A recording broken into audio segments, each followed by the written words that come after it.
Welcome to the Rachel and Ron Show, featuring fun and deep discussions about the things that affect female entrepreneurs most, as well as tangible tools to grow their business, all the while living their best lives. And now, give it up for your hosts, Rachel and Ron.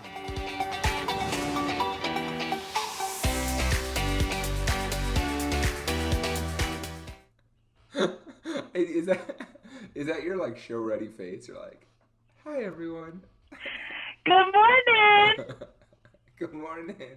Happy birthday, Ron. They say it's your birthday. No. I wanted to line up a YouTube song for you. I was literally, Adam and I were scrolling YouTube last night trying to find Idina Menzel or Josh Groban or some Broadway star to sing you happy birthday. And we just couldn't land on the right one. So anyway. There's only one star that I want to hear sing for me. I know. Oh, you thought, oh, no, I'm sorry. Awkward. I was going to say Kristen Chenoweth, but I'm just kidding. No, oh my God, no, seriously. They were singing happy birthday to her, though. I love Kristen Chenoweth, but I wanted to hear her sing happy birthday, not have everyone sing happy birthday to her.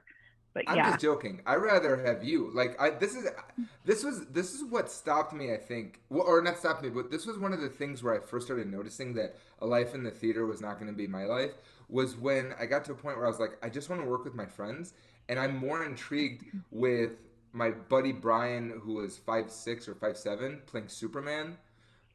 I did a production of Superman the musical. They wrote a musical. The guys that wrote, or the people that wrote Bye Bye Birdie, wrote a Superman musical in the 60s. Oh, cool. It's awful. But I had to do it. And so I was like, yeah, why wouldn't my buddy, he has an amazing voice, he's an amazing actor. He's like, but he was Superman. He was amazing. I felt so fulfilled I got to direct Superman. That's awesome. So anyway, wait, but he's not supersized? You just went like this. He's mini? He's a mini Superman? He's a mini Superman. He's not a mini. I mean, he's a little shorter than I am, but Superman is 6'4", supposedly, in the books. Yeah. And my brother-in-law, who's 6'5", he didn't want to do it. So I gave it to my friend Brian, and I was like, I'm more intrigued with working with my friends, people that I adore. So I maintain, if I'm ever directing a musical, you're getting that first call. I'm sure you're too busy. Whatever, but I'm just saying, I'm more intrigued with you singing it than Kristen Chenoweth or Idina Menzel. That's my Idina Menzel impression. Oh, please. You really don't have to do that.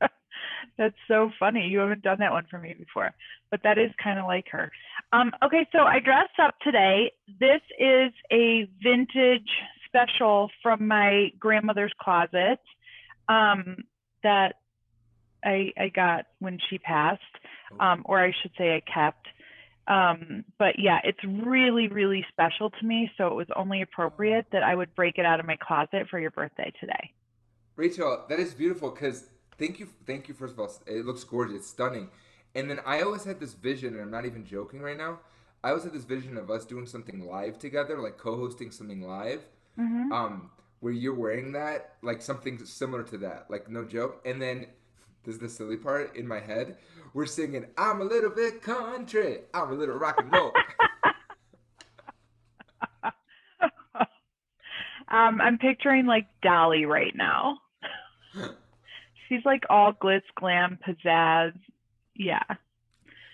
I saw a documentary about her. She's impressive. She's big time. She's a really good person. Yeah. Yeah. I feel like a lot of the country folk are. Yeah. The singers, it just feels like a more wholesome part of the industry. I don't know if it's true or not, but that's definitely what it feels like from the outside. I definitely don't have that thing, for what it's worth, where it's ugh, I like every music but country. I love some country songs. Garth Brooks? Yeah, there's some good ones. I don't go too twangy. I feel like there's a spectrum, and I stop before we get a little too twangy. Right. with Willie Nelson, who's awesome, but I don't "You're Always on My Mind." I'd rather the Elvis version of that song, you know? Yeah. Was that a spot on Willie Nelson? Kind of, and it sort of brought me back to Neil Diamond days too. But Neil Diamond is a star. He did I'm sure a lot of our listeners are very intrigued by this. He did he went through like I think it was like his second divorce maybe or maybe it was his first divorce actually. And he's like he went and just like left town and went to Tennessee to Nashville and recorded a country album with like Waylon Jennings and stuff. And he has this beautiful song called Tennessee Moon. Oh, all right. I I'm don't going to write remember it it. down and look it up later. Yeah. Okay, so if you're watching live, drop a little birthday message for Ronnie Boy here. We already have messages coming in from Christine. She says happy birthday with like one of those cute emojis that has a hat. Oh, that's sweet. Yeah, I'm sorry, I didn't wear a hat. And Nancy McKay, she sent you all sorts of birthday cakes. You don't have to eat them because they're Oh. just emojis. So, yeah, yeah. That's a thing. My daughter was very concerned all weekend about what am I going to eat for my birthday cake. What are you going to eat to celebrate today? Or is eating not a form of celebration for you? Ooh, we're going deep. Mm. Eating is a form of celebration for me, but I uh, I love the food. You know, this one of the coolest things about the tragedy of the past year is that I'm obsessed with cooking my own food. I got an air fryer. I have two air fryers actually. I have an air fryer, and so I just like chop up my tofu, stick in the air fryer, and it's like crispy. Oh my god, it's so good. And I saute some veggies, and then I was talking with a client of mine yesterday. I have this obsession with business class, flying business class. And so I was like, I want to fly business class in like next year at some point, like go international business class. Mm-hmm. But I was like, in the meantime, I'm like, I don't know that I really need to, because like the food, I love watching videos on YouTube about the food in business class, but I'm like, it's either dairy or it's either gluten, and I do dairy free, gluten free. So I was like, you know what, I'm gonna pack my own lunch or my own meals for the plane. I'll do a charcuterie plate and just fly premium economy. And the thing is, yeah, that's the thing is that you actually just want to be in business class for the chair, Right. not the food. But Even I in can't business get. class or first class, like the food is it's still food, you know. It's not like Yeah. you're getting a five-star restaurant dining experience. I went in 2006. I flew to Israel right before the war started, and I flew business class. And I had a lovely halibut, but it wasn't that lovely. Like I could make it myself and it'd be better, you know. Yeah. And Yeah. then on the way back, I was trying to be low carb at the time. It was 2006, as you do. And I was at the lounge and I had some bad hummus. And the Oh whole flight no. home, I was sick the whole ride home. I was Oh so my God. uncomfortable. Didn't have Okay, the I'm halibut. totally cutting you off from that conversation because I don't even want to know where that conversation goes. But I just got a special delivery. This is really special. My son is home because he homeschools like half time, Hmm. and he just made you a birthday card. Oh, thank you. Oh, that's so sweet. Isn't that lovely? That was so kind He of is. him. I know. He's in the other room and he's just listening in, and he knows it's your birthday, and I'm wearing something special, and so he's like, I want to be a part of it. That is so sweet. Wait, so So are you cute. gonna sing though, or is that not? No, I have this rendition. It's kind of like a Russian version, but I'm not going to do it. I'm not going to do it because it's a little bit too. It's not so super appropriate. It's like the what was her name, Marilyn Monroe, you know, What thing the? singing for JFK. That was one of the videos we watched last night. You'll have to just YouTube it, and that's your birthday song. Happy birthday, Ron. Wait, Marilyn Monroe? Wait, you do a version that's like my wait. Is it backwards or forwards for nosebleed? Because I think my brain just exploded.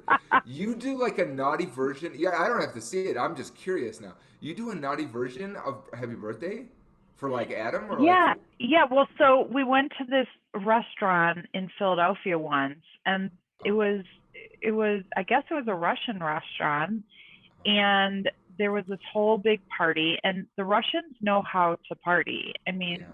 the way that they celebrate is like big and loud and very festive and wonderful. And so there was this fabulous birthday song sung to the birthday girl, and I was like, oh my God, I love that. So now that's like sort of our our family thing. Oh, But cute. Okay. it's just like a inside the family thing. Oh, okay. I'm not there yet, but hopefully Yeah, once COVID's over, I ingratiate myself over for Shabbat dinners. Well, we'll yeah, see what we're happens. working on it. Okay. Ron, okay, I am so excited about our guest today. Can we just bring her on because Honestly, I mean, she's like amazing, amazing, amazing, and she has built an incredible business that is exploding, and she has so much wisdom to share around how to build a community, how to grow an audience, and really connect with people. She's all heart. and Love this woman. I have to say, I begged to have her. I clawed and begged to have her on my birthday because she is legit the reason. She's the first person to really believe in me in my business Mm. and in the first kind of incarnation of it. And she's the reason that I have a nice home. You know, like that I live in a nice place, that I can afford things. Like she really set me on the path of like being full time in my business, and so I just to have the two of you in one Zoom space, I'm like, this is all I'd ever want for a birthday party, just to sit with the two of you Oh, and watch you guys talk. yay! Here we are. Here we are for your birthday. Introducing the one and only Meghann Conter. Woo! What are you doing here? How are you in my room? We missed it. What? Uh-oh. What We happened? Okay. can hear you. Now, Oh, I was now we can clapping. hear you. Oh, well, that was anticlimactic. What did you Yeah. say? Was it inappropriate? No, it was time-based and the time has passed. Yeah. It's perfect. It's all Megan, good. do you have a? How come your Zoom looks like a noir film? Like, do you have like a filter on your Zoom? Oh no, it's just the morning light, the way that Oh, it's casting its light into this room. it's so romantic and contrasty. I'm impressed. I know. Well, I Especially with love to the create the contrast. coiffed hair.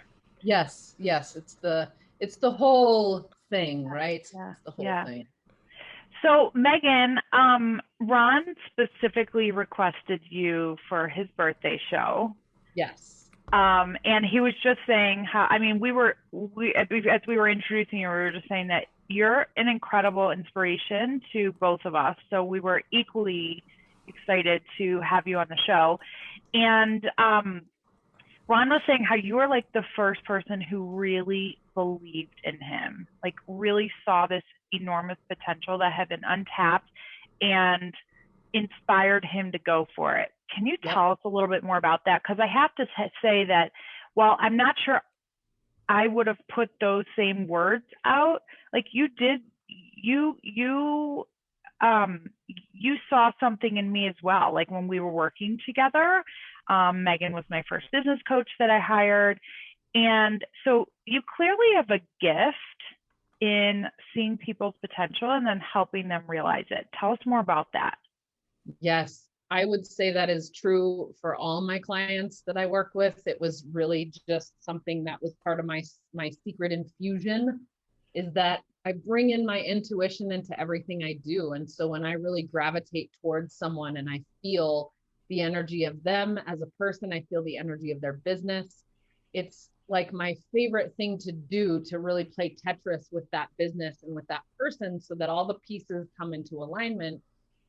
And at the same time, it's my belief that you have to grow as much personally as you do professionally. Otherwise, the two things will never align.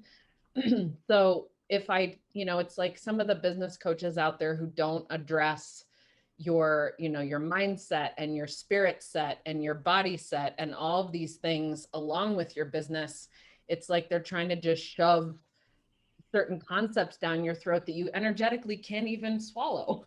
Mm-hmm. Terrible.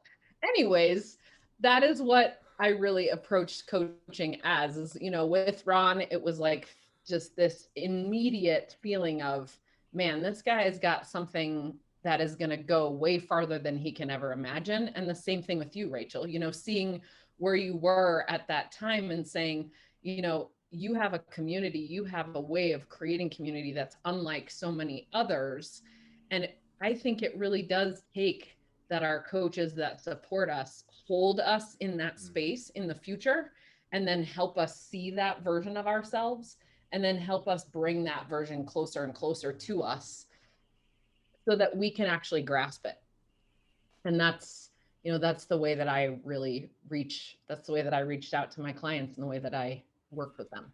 Th- So that is actually like I'm getting all serious about this, Megan. Here, like get I've serious, never. please. Oh, I mean, I'm swallowing just the right amount of Yep. shoving. You know, What I'm putting out. where you're yeah. Um, but that's I think that's also for a lot of coaches that are out there, that are in the communities and that we work with them. I think that what you just said is really the piece that makes the difference, because I think like Hmm. I get that feedback all the time. I think all three of us get that feedback where our clients feel like we'll go to town for them. Like we'll do what Yep. we'll roll up the sleeves and do what needs to be done. If they're, I mean, Yep. when COVID happened, we like all of us were like, all right, let's get a bucket. Yeah. Like let's start like taking water out of the ships. Like we did that, and so I think for starting people that are starting off as coaches, like going with that mindset that like Mhm. see your client in their future selves and believe in them to no end and get them there, and they'll be your client for life, right? Yeah. And then, also knowing for ourselves that our clients will only go as far as they're ready to energetically. So we have to let go of a lot of our expectations of where they're going to go, because that's up to them. It's not up to us. And if we push them where they're not yet energetically ready to go, they could implode, they could explode. There could be all kinds of, side effects to that drug that really is only our ego driving us at that point anyways. It's not our true energetic alignment. So, there are lines to be drawn on all of those sides too. Right, Yeah. right. And I think too, when you show such a strong belief in someone else and continually, like consistently show up in belief of them, then they start to develop that themselves and see that Yep. internally. And so I think that's the tension or the balance that um, it has to shake out, right? So like at the Yeah. beginning, it might be a little bit more one-sided where you're really seeing this potential, and then they start to see that within themselves and then develop in all those ways: mind, body, spirit, soul. Yeah, and it's kind of like why, some of the best advice we can give to people is your target audience is typically 2 years or more behind you in your journey. And so you're creating that tension with the rope. It's like you got them and you're pulling them, and sometimes there's slack and sometimes there's tension, and that is required for helping them go farther. It's like I believe you don't want to hire a coach that's not quite past you. You want to Mm. hire a coach that's past you and can help you be invited.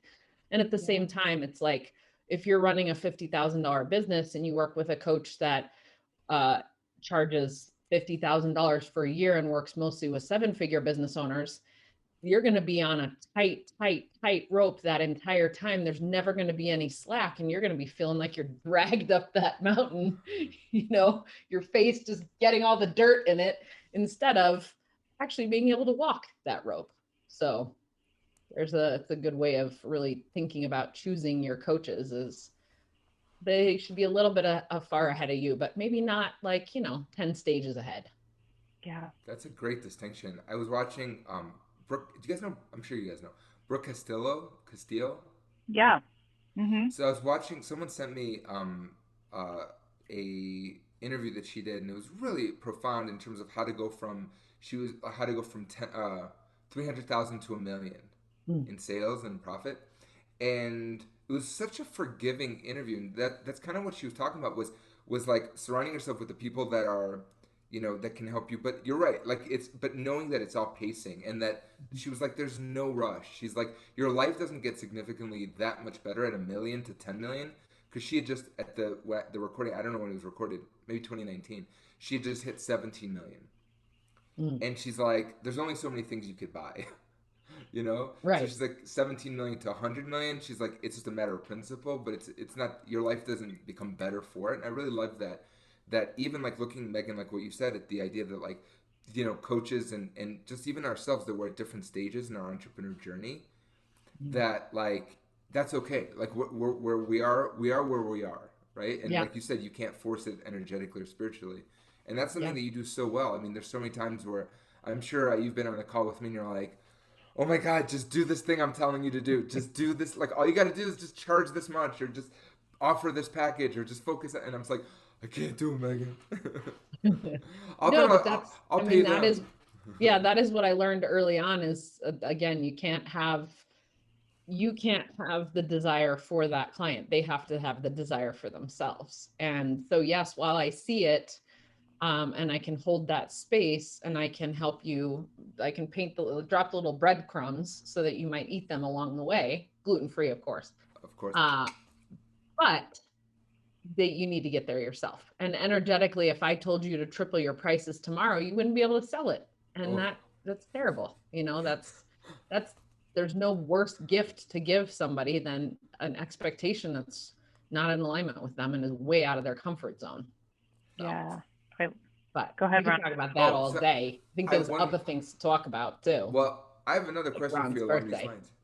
But this is Yeah. huge. Like, birthday schmirthday. I'm like, so like Rachel. This is like the best conversation, right? Like I never thought about like because normally we talk with Megan about like networking and all these things, but really the like your insight on the coaching process, I Mhm. think for all of us, and again, so many right of the real community women are coaches, right? Yep.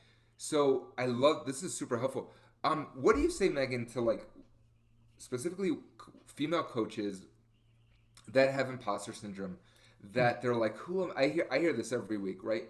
They're like, who am I to talk about this stuff? Or, I'm having so much success with my clients, but to up level from here, I don't know. Imposter syndrome sets in. I don't feel like I'm a credible enough source. I don't have the certifications. I don't have the PhD and the MBA, all these things. So you were talking about like the different levels, right? The different Mhm. stages and stuff.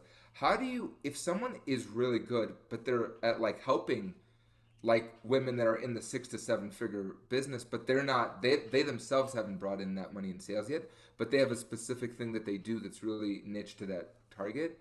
Mhm. Is that like, how does someone gauge for themselves where they're at and where they want to be, and how to start putting themselves out there without imposter syndrome if they're not, Yeah, to so your I point, think a does that make lot of sense? times people approach things like imposter syndrome by just saying, "Oh, I'll just put it under the rug and then it won't show up." If I can't see it, then it's not actually there. So just like I said earlier about my belief that it's really important to do as much personal growth as you expect professional growth. When you stop growing personally, you stop growing professionally. And so something like imposter syndrome or any variation on a theme, because every single person on this planet has a version of imposter syndrome, just is another invitation to more personal growth. And so when people come up against that as a block, it's like the thing to jump into isn't, well, how do I figure out how to sell to 6 and 7 figure business owners? It's, how do I deal with this imposter syndrome? How do I understand as much about it, become as self-aware as possible about it, and learn as much as I can to actually dissolve the reactions that I have to it? Because these kinds of feelings are going to come up every time we up level, every single time. It's going to have a different flavor, maybe, or a different assortment. It's going to have some extra toppings on it. Sometimes it's going to be extra fancy, or sometimes it might just be vanilla or chocolate. But really, it's going to keep coming up every time. So the choice is to deal with it, and to then the next time it'll be a little less harsh, and then the next time it'll be a little less harsh, or to not deal with it and it will come up and whop you every single time like a 2x4. Yeah, So that's I the real love choice. this. I've been thinking about this all week because my friend Elise Bloom recommended last week this podcast. It's called Terrible. Thanks for asking. And there's a specific episode where the podcaster interviews, I think her name is Susan David, and she's a professor at Harvard, and she talks about the episode is called Why Positivity is So Negative. And it's this concept of like, because we're always trying to negate those feelings or simplify them, right? So it's like imposter syndrome, right? Like you just said, everybody has it in some form or another at various stages. It doesn't mean that we have it all the time, every moment, Right. but leaning into that, learning how to work with it. Like these are all just emotions that we feel, right? And so also broadening our definition of what we're actually feeling. So instead of categorizing things as like good or Fear. bad, Or yeah. right, fear, like, well, what do you mean fear, right? Like, get a little bit deeper with that explanation. This conversation is totally going in a different direction than either of us had anticipated, but this podcast is so good, and it really speaks to what you're saying, which is like, don't just negate those things. Like, we have to learn to lean in, figure out how to work with them, and accept them as just part of our reality. Mm-hmm. Yeah, So, and I'm an Enneagram 7, so I know Rachel doesn't love talking about the Enneagram all the time, but I believe it's one of the most powerful tools to personal growth. And so I know that I have a very acute aversion to pain and anything that has to do with negative feelings. So I have learned that as part of my self-growth, I have to feel those feelings of uncomfortability, of pain, of whatever it is. And that really, once we can get our minds to just calm down and realize that our bodies just need to process this feeling, it takes about 90 seconds for the body to actually process that emotion and let it flow through us. So we're constantly avoiding this thing that in effect takes as long as a toothbrushing session, where we could just let it go and let it come out of us, and then it won't get us so word is coincé in French. I can't think of it in English. It won't get us so like closed off and so stuck. I think it's like, you won't get your panties in a wad. Isn't that what the, yeah, that's exactly. the sentiment. Yep. My favorite part of my birthday, which I never thought would happen, was when Rachel Lubchansky said panties. Panties in a wad. That's my Midwest accent. That's right. Well, you can either choose to walk around with frozen underwear, or you can sit there and let the underwear thaw and dry out and just deal with the emotions. There you go. Another fun metaphor for you. There we go. Meghann, speaking of frozen underwear, yes, I would be remiss, and I love that phrase. I would be remiss. I don't even know. I love it too. Isn't it great? I don't even know what phenomenal the state of remissing would even look like, but like it's a great saying, right? It's like missing out, yeah. Oh, it's like missing out. Remiss. Okay. Right no, on. Ron. No. Wait, we have to stop. Did you really just put that together right now? No, I know that it's like I would feel a loss if I didn't, or like I would feel like I didn't achieve the goal. Yeah. All right. Go for it. Rachel's like, Jesus, Ron, what's wrong with you? What's the matter? I just got my peonies in a bunch just now. That's right, your peonies. They just got a bunch. I feel like anyway. Keep going. Rachel, I love you. I felt like Meghann, that felt like a little judgment on Rachel's end, right? She was like, did you just no, the show's over, Ron. I can't even. Producers, get him off the set. Cut him off. Anyways. Okay, right? Okay, here we go. I would be remiss if we didn't ask you a question about relationship building and building communities, okay? Because every week I got to say, and I hope you don't, both of you yell at me. Every week I get clients saying to me, "Oh, you know what? I love doing the work I do. I cannot stand having to market and do the social media and all these things." And I'm like, here's what you do. I'm like, if you don't do any of that, you find a connector like Rachel Lubchansky or Meghann Conter. If depending on where you're at in your business, you find a connector, you go up to that person and you say, here's who I'm looking for. Do you know anyone that fits this description, right? And they're like, wait, what? That's all I have to do? And obviously when you're scaling, when you're doing more, like I totally get Facebook ads and all the stuff. But like, Meghann, would you agree that is like that kind of relationship building and that kind of clarity and connecting with connectors is probably, especially for coaches, like maybe the most effective thing they could do once they know that they're ready to take their business to the next level? Yeah, 100%. If you could, there's a couple of things I want to say about this topic. If you could just let go of the old ways of networking right now, every single business owner, you would do yourself a hell of a lot of a favor. So will you tell people what those are? Like, so it's like define old school so people can do a little assessment. Yeah, it's a business card stabbing approach. So you go into a networking event, you try to hand your business card out to as many people as possible, leaving them with, cuts, paper cuts all over them. I like to make fun of things. So of course it's not literal. It's hunting or being hunted. So it's that feeling when you walk into a room and you're like, I must have a target on my back because I've had 7 people try to sell me something since I walked in this room, virtual or in person. By the way, the business card stabbing in the virtual world looks like dropping into a networking event and putting all of your contact information in the chat before you've had a chance to talk to anyone. Old networking Or is popping into their DM, like friending them, and then 2 seconds later. Yep. Like, I have the best thing in the world that's going to save Right. you, I'm like, XYZ. do you I don't even know know who the hell me? you are. Yeah, no. Yeah, it's that. And it's, it's inefficient ways of like walking into a room and just seeing like how many conversations can you have throughout the night, because maybe only 1 or 2 of them are actually worth anything. And it's approaching any kind of networking without a plan and without an understanding of who exactly you're connecting to.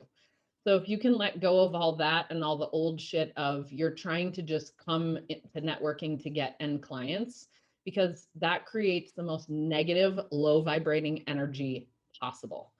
And it makes everyone else in the event feel uncomfortable and the network feel uncomfortable. So at the Dames, we have a very different approach, and everyone is coming into that organization understanding and knowing that they're there to connect with their power partners.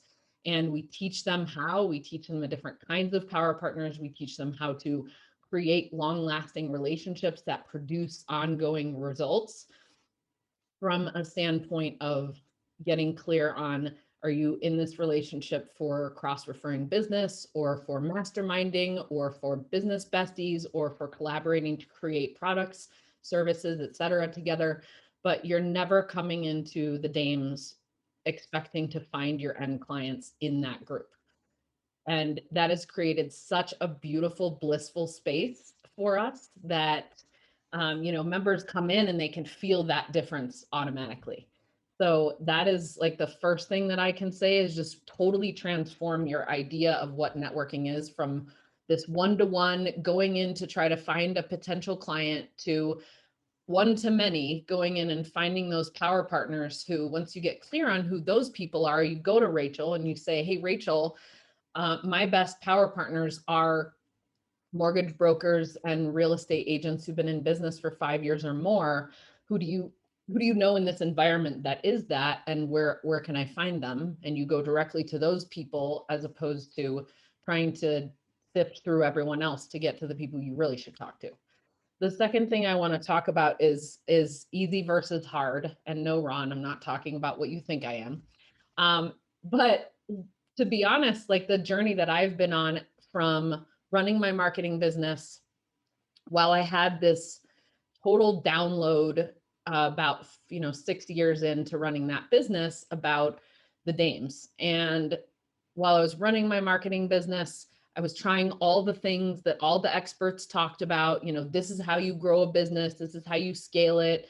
You need to get to the point where you can hire somebody else and train them as you, and blah, blah, blah.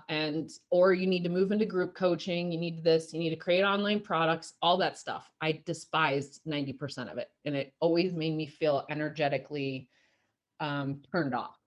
And I thought I was wrong. I thought, well, if I don't do this, if I don't follow these models, then I'm never going to be successful. So I just kept the grind going. I kept it going. And I'm like, well, it must be that I did this wrong, or it must be that I did that wrong. I need to do more of this, less of that, blah, blah, blah. Meanwhile, I've got this baby business just growing itself as a little product early on called the Dames. And it's just like full of ease, full of joy, full of fun, full of love. And all I just do is like, I come over here and I water it with some more fun and more joy and more love. And it keeps growing. And, it kept growing to this point where it was like, you can let go of this hard over here. You can have the ease, you can have the flow, you can have the thing that lights you up without pulling you down in any way, shape, or form.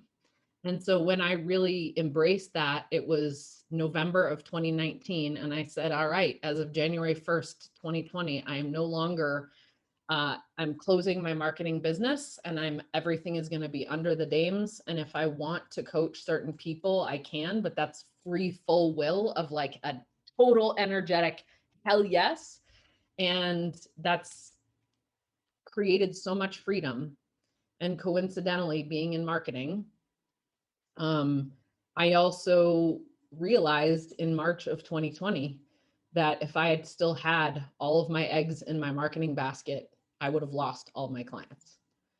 And it didn't happen because I listened to my intuition all the way along. And that is the one thing I did different about the dames versus my marketing business. I listened to my intuition through and through.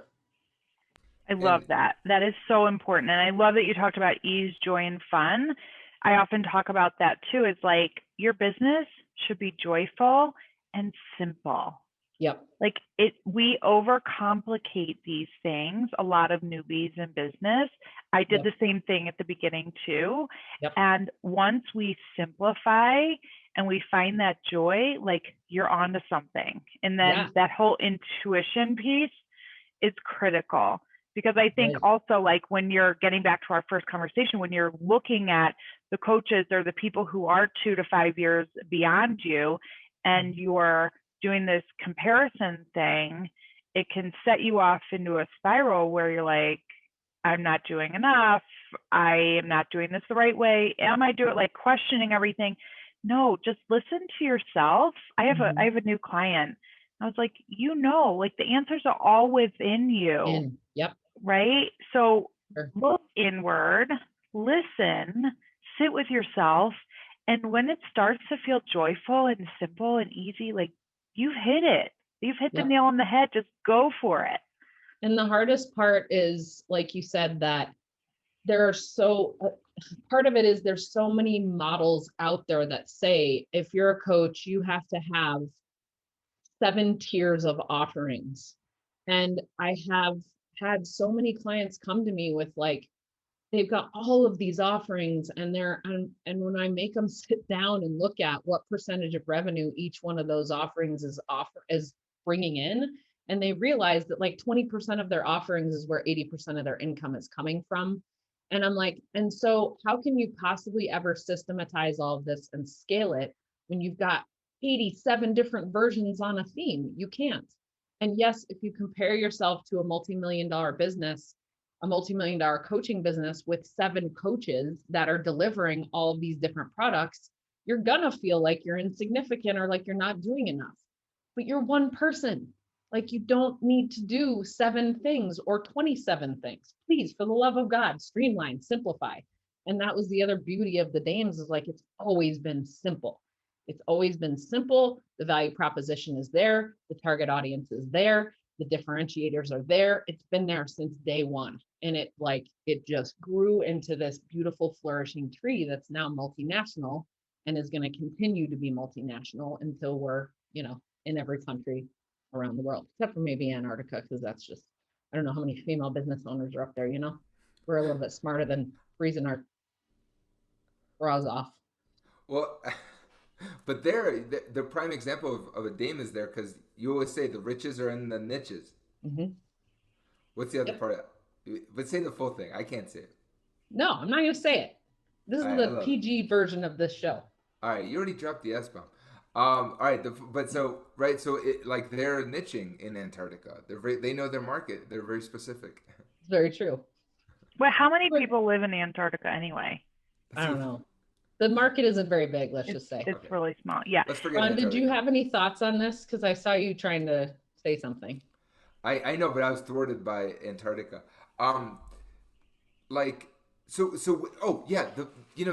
Another example too, like when I remember when we were talking about in 2019 when you're like, or even leading up, I remember having a conversation at one point about coaching, like where you were at with the coaching versus with the dames, and like, I mean, if anyone sees you at a dame event or a virtual or whatever, like you are in your zone of genius. Like it's literally like from party planning to performing. That was the other thing I was going to say. Yeah. Yeah. So thank you. Because that's the zone of genius concept. If you guys haven't read The Big Leap yet, please go read it like 67 times. But the the things that are the easiest for us a lot of times are the things that we avoid doing because we're like, I don't know how people would pay me for this. So early, I've always been a connector, and I've always been spending hours a week making connections for people. And I remember at one point I looked at someone else who was charging for making connections, and I was like, that's brilliant. I wonder what it would take for me to be able to charge to make connections. And although I didn't do it like she did, and charge $150 an hour or whatever, I created this massive community where that's what we do. We make strategic introductions for our members, and we strategically match them with the best power partners. So it was like the embracing of the understanding that my zone of genius is connecting people, it's facilitating people, it's being that energetic beacon to lift people up, is what I embed into every little thing we do in the Dames. And it's so easy for me. It's full of joy, and business has, tripled. It's doubled every year since I started it. And that has been the easiest progression and growth that I've ever experienced. Go ahead, Ron. Oh, sorry. The monetization portion of it is, I never thought about it the way, but like, you're absolutely right. The way you figured out a way to like codify your system, I, And I didn't logically think of that, by the way. I just put it out to the universe and I said, I wonder how I could get paid to make connections. It was never a thought of like this, then this, connect. It came through me. And it's so integrous as a result. Like I would say, like my dad, he gets calls like every week from people being like, "Hey, can you connect me? And who do you still know in this industry or that industry?" And he's like, "Oh yeah, I can connect you, but." And he's always telling me, he's like, I should get paid for these connections. And I'm like, I kind of bite my tongue. I'm like, I met Meghann Conter in the summer of 2018. Someone introduced us because I was telling him that I work with all women. And he's like, oh, you need to meet Meghann Conter, Kyle. Matthews. Kyle What's Matthews. up, Kyle? What's up, Kyle? One of the nicest people on earth. Yep. Great connector in his own right. He connected us, and within a day, I had a new client from you. Yep. Like a new client, not a new meeting, like a client, and like that's who you are, and you never were like, okay, hook us up, so like I think it's such an integrous way of doing it, and that's so indicative of your process and your style. Sorry, Rachel, you wanted to say something. And your heart. In your heart, right? Like it's really in alignment with your value of just how you want to serve and how you want to show up to support people. Well, so my question was going to be around, the Dames serves women who are building 6, 7, maybe even 8-figure businesses. What can you say to the person who's just getting started in building their network and they're trying to connect with the right people? They're on social media. They're like, where should I be? Where are my people? Where do I get started? What do you have to say to them? Because we all started somewhere, right? Like, I think that's one thing that people forget. Like, they see us here chatting, and you and I have really robust networks. Yeah. And Ron, oh my goodness, like everybody knows the ladies' man. And so they're like, well, how do I do that? Yeah. So I would have to say that I got to think back, right? Because I'm probably not the authority on this topic, because my focus and my riches are in my niches, which is that 6 and 7-figure business owner. So recently I had a couple of people come to me and say, you have a gold mine in all the women who aren't yet at 6 figures. You could create like a Dames Junior club, yada, yada. Why aren't you doing that? And I said, because it's not my mission. My mission is to get more 6-figure business owners to the 7-figure mark, because only 2% of us get there. That is my mission. My mission is not to get more women from 5 figures or 4 figures to 6 figures. That's somebody else's mission. And so that's Rachel's mission. That's a lot of other amazing people's mission. So my job is to send them to networks like Real Impact, to send them to networks like Extraordinary Women Connect, to send them to networks like, Weibo and Wesos and a lot of the others that exist to help meet the needs, wants, and desires of those who are growing from 5 to 6 figures. And if I can look back at myself, I would say, man, I wish I would have understood this power partner concept way longer ago, because I wouldn't have wasted so much time, money, and energy. And I wouldn't have become a wineaholic and a caffeine addict by networking 24/7 and amassing stacks and stacks of business cards that did me no good. So, the number one thing to do is spend that first or second year of business learning as much as you can about your business. And, um, part of it is hard because there's a cart before the horse. I believe that once you understand who your target audience is, that at that point, that's when it becomes clear who your power partners are. And until then, it's can be difficult. So the best thing you can do is go out and serve your centers of influence as much as possible. So how do you know who a center of influence is? There's someone like Rachel who started a network. There's someone who is sending you the first time that they meet you resources by email, or they're offering to connect you with people. And if you can go to them and see how you can serve them and help them first, see if there's anything that they need, then you're opening up the door for them to serve you. And so that's one important distinction that I can help make. Yeah, I love that. And you actually said two things in that. One is to really dial in and know your audience, like who your target audience is, Right. and do that first. And then First the second is to go out and provide value, right? Like who can you connect with that will get you closer to somebody that you can start helping. And when, I think that I talk about it as the give and get model. And when we show up in the spirit of wanting to give as much as we want to ask to receive, it's just this really beautiful, that's synergy. what a relationship is. That's right. Exactly. And the universe this exchange of energy. Yeah. Yeah. And there's just the reason why I was a little hesitant is because it can be really difficult in your first or second year of business to know who your target audience is, because you kind of have to work with a lot of different people and really see where you resonate, where you don't, what commonalities they have, what they don't. Some people are lucky and they just come in knowing that, some of the, business owners I can think of, like they come in knowing that they're here to transform the lives of attorneys. Awesome. They come in knowing that they're here to transform the lives of CPAs. Great. They come in knowing that they're here to help women who are going through divorce with small children. That's rare though. It's much more along the lines of having to try a lot of different things. So that's why I say, like, be gentle with yourself in those first couple of years and let yourself experience a lot of different clients, but always with the intention of like, hey, universe, show me who my best clients are, and help me see that clearly so that I can attract more of those. There I am going spiritual on your ass. I know. All right, I love Ron it. and Joseph. All right, Meghann Conter. What you got for me? This is like I don't know. This is great. Like, I think back. I don't know. Yeah, I'm like stuck. There's so many great things that you just said, and I'm like, wow, where do I pick on?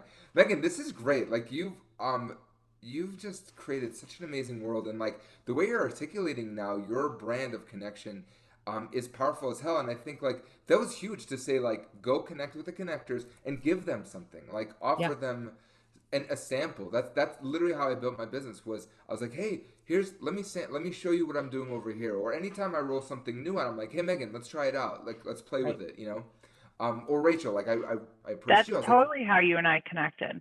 yeah, I was like, let me do a video for you. Let's see how we play together, right? Like, so I think that is huge. And ladies, like, correct me if I'm wrong. Tell me if I'm talking crazy. To me, that's gonna build a business so much faster than just like I feel like the Facebook ads and all the things, they work. I know but like I feel like it's just like like you're just you know there. why? Like, because it's avoiding the things that you need to do.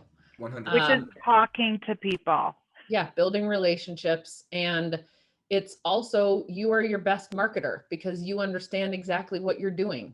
You are always your best marketer. And if you try to outsource things too quickly, it can destroy your business. So I would ask those who are in earlier stages of business, or even those who are just like I just need somebody to do my marketing. And it's like, when was the last time you did your own? And they're like, I haven't. They need to do more of that personal growth work we were talking about at the beginning, because there's something in them that's not willing to be their own spokesperson. And that's where the best marketing comes from. That's where you attract your best kinds of clients. So here's my question, Meghann. Our final question, because this was just like chock full of Yes. goodness, and actually I have a meeting at 10 o'clock with the Dame Yes. myself today. So do So I. Padown, we both have Dames meetings today. I love it. That's right. Rachel, do you have a Dames meeting at 10? I don't, but I'm going to get one scheduled when we get off. There you go. Nice can-do attitude. Meghann, what are three things? This is the final question. What are Yes. three things that someone can do on the personal work side to align themselves and to open themselves up to start connecting if they have imposter syndrome, if they don't know their target audience just yet? Like, what are three things that they could really do on a personal front to clear and open themselves up to success, to the universe giving them solutions, and to attracting the right the right relationships? Yeah. So when people ask me, how did you get where you were? It's like, there's not a linear path, right? But so number one is get in touch with your intuition. And that means get quiet, go deep, go inward, and figure out how it speaks to you. Figure out if it's through your body, if it's through your knowing, if it's through vision, if it, what it's through. And there are plenty of great programs out there to help you get clear on that if you need that help. Simplespirit.com has a great one. Then, if it's imposter syndrome, all of this is like, get yourself educated, become aware. The more self-awareness you can have, the better it's going to be for you to then go within and make your own decisions. And while I say that, also, like, know thyself is sort of an extension of getting in with your intuition, developing a really great relationship. But for you, knowing thyself is going to look different than what it is for me. For me, one of the greatest keys to unlocking was truly understanding my own personality. So I dove in and worked with Lisa Foster and learned about Myers-Briggs Strengths Finder and Enneagram. And then that got me into looking at wealth dynamics, and that got me into looking at human design. And that was another a key for me to find for myself to unlock Pandora's box. And once I learned more about myself and was able to figure out how I specifically react to certain things and what's best for me, I understand that for me, I need to extrovert my feelings. And so I need to process things with people like Ron and, my husband and other friends and things. And then I need to introvert my intuition. So once I've gotten all the opinions, I need to sit down and feel into my own intuition, what it says about the options that I have ahead of me. But that's me knowing myself. So I can't give that to everyone as a carte blanche way of doing things. And number three would be, with your business, build a really solid foundation. So Rachel is a prime example of a kick-ass coach who helps all of her clients build solid foundations. If you just go and fly by the seat of your pants, it will take you only so far. If you build a really solid foundation, it's like a house. It's going to last a heck of a lot longer if you've got a really big, solid foundation than if you're building it on stilts on the, coast of a frequently mudsliding area. It's so spend the time, spend the energy of really getting clear and building that solid foundation, because it will serve you for years and years to come. There you go. Those are so good. And I know Ron said that was the last question, but I actually have one more to tack on to the three things that you have to do on the personal development front to really open yourself up. You didn't mention jumping out of a plane or off a cliff. Should that have been in the mix here, or did you just forget? So that's about knowing thyself. So my top 5 values are what are embedded into the Dames, fun and love being at the top. And so for me, what's been the hardest about 2020 was there was very little adventure that I got to experience. And adventure is a big thing for me. New things, getting to experience new things is part of what lights me up and keeps me, vibrating high. So yeah, for me, that is doing things like going hang gliding. And I have not yet gotten to that point where I even have the chutzpah to go jump out of a plane, but there are many It's things coming. that for It's me, coming. oh God, I don't know, man, that one makes me want to. Wait, can I share? Can I share about this? This is you guys Yeah. are hitting me where I live. I had a very uncomfortable situation last week, where someone who was like a friend, and then she wanted to be a client. I like do my thing. I get excited, and she thought I was hitting on her. Oh dear. Uh-oh. and and then and it's like, oh, and I was like, oh, no, no, no, sorry, this is how I talk, like, because I like, I talk flirty, like, y'all Yeah. know, like, so I'm like, oh my god, you're gorgeous, you're beautiful, like, oh my god, I would date you and whatever, like, I mean, so clear I say that, but I don't mean anyway, whatever. She Yeah. wasn't wrong to think that, but like, I was embarrassed because like, oh wow, people really do take me seriously in this department. um and I was like, that wasn't my Some do. intention. What? Some do. Right, yeah, Others that's know true. it's just your funniness.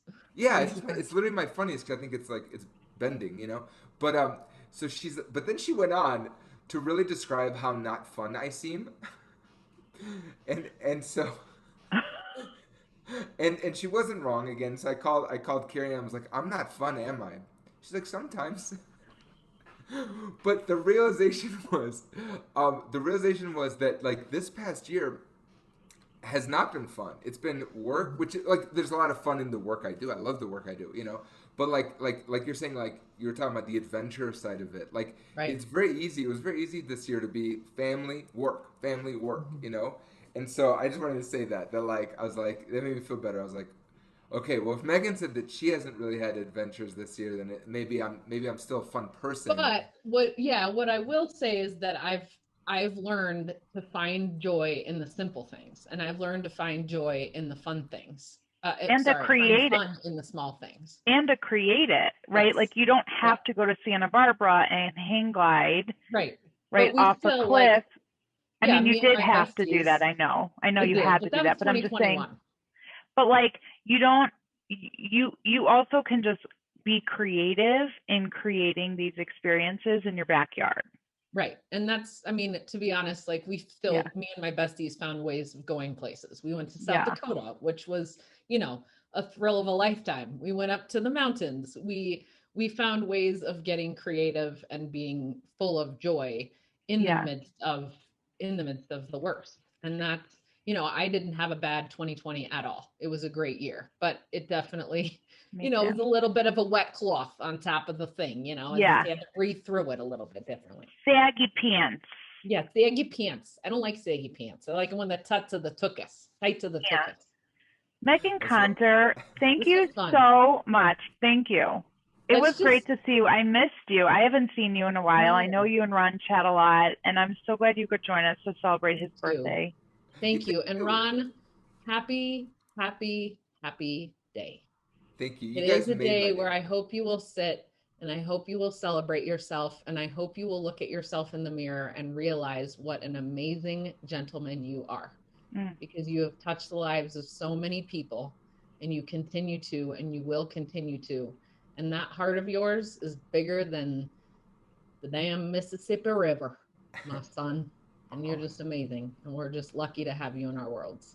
Meghann Conter, I love you that's so much. sweet. I'm tearing up. Thank you, thank you, thank you, thank you for everything. Like birthday. you made me have like this is the first year where I'm like excited about my birthday because of the two of you specifically. Like Well, everything. you're a has been Pisces. so- You should be all over it. You should be in love with it. I'm just gonna keep, oozing onto you, my Pisces-ness. Thanks for your ooze. You're Secret of welcome. the ooze. I'll ooze on you any day. Thanks, I love Meghann. you, Rachel. Thank you with for that, this time. thank you, Meghann. Love you, Meghann. So awesome. Yeah, thank you guys. This is the best birthday ever. I really appreciate the two of you. And I have to say too, I like the whole time I was thinking like, man, like the more we're talking about, I was like, Rachel is really such a good coach. This has been going on in my head the whole time. I just want to say that. Thank you. Thank you. It's what I call a big hot love fest. Like it just, when you connect with really great people who continue to motivate and inspire you and believe in you, like it's just this love fest that flows freely. And I'm so grateful to be in your sphere, to be part of that. And all the good things that Meghann wished you, I wish you as well.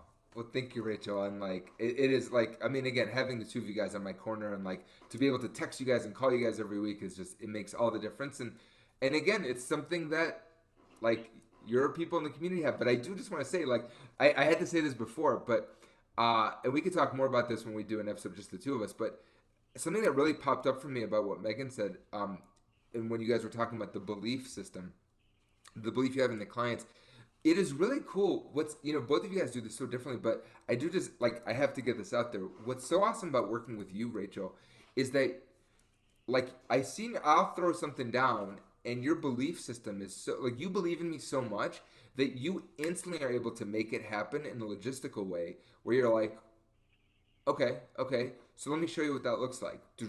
And you draw it out so linearly and so cleanly, and it's just an art form. Like, it is pure art when someone gets to be coached by you and to sit with you. So the whole time I've been sitting on this, that I had to say this. Like, as we're talking about coaching, I was like, when you get coached by Rachel, it is a completely different experience. So Thank you, Ron. Thank you. thank you. You're wonderful. This is such a good show. So fun. Happy Tuesday to everybody. Happy birthday to Ron and many more. It should be a great, healthy, successful year for you where you get to continue to impact the lives of all your amazing clients. I know people are over here posting. You should go and read the post, but some people are saying like you were one of the first people to believe in me before I believed in myself. That's just beautiful. So go revel in all of that. Enjoy it, and we will see all of you next week. Bye, guys.